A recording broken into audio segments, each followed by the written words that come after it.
katledildiğinde 2 tane kadın gazetecinin bunu haberleştirmesi üzerine 17 Eylül'den itibaren İran'ın Tahran kentinde başlamak üzere Jinjiyan Azadi felsefesiyle tüm dünyaya yayılan bir hareket açığa çıktı, bir mücadele açığa çıktı.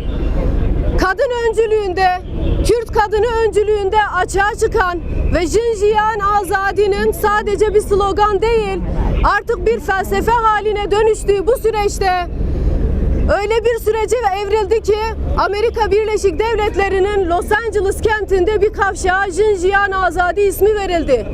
Ama maalesef biz bugün bu topraklarda da sesimizi çıkarmaya çalışırken etrafımız yine ablukaya alınıyor. En temel demokratik haklarımızı kullanamaz duruma getiriliyoruz.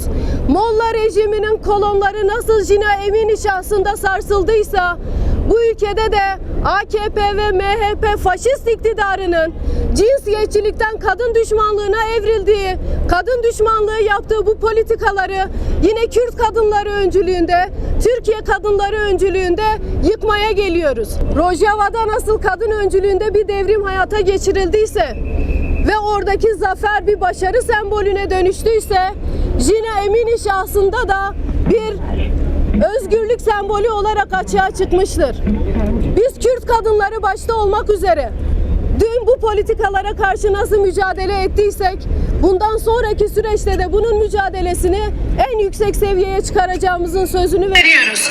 Leyla Kasımlardan Beselere, Sakinelerden Sevelere kadar bu mücadele bayrağı nasıl geldiyse bundan sonra da devam edecektir. Kadın kırımının, doğa talanının, tecrit politikalarının ülkenin her yerine empoze edilmeye çalışıldığı bir süreçte bizde de TC, bizler de Tevgeraj'ın en azat olarak bir kampanyanın öncülüğünü yürütüyoruz.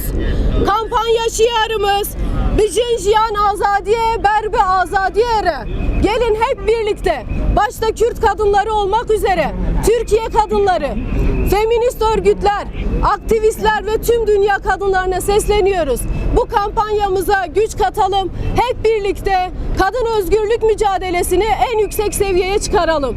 Her birinizi tekrar saygıyla, sevgiyle selamlıyorum.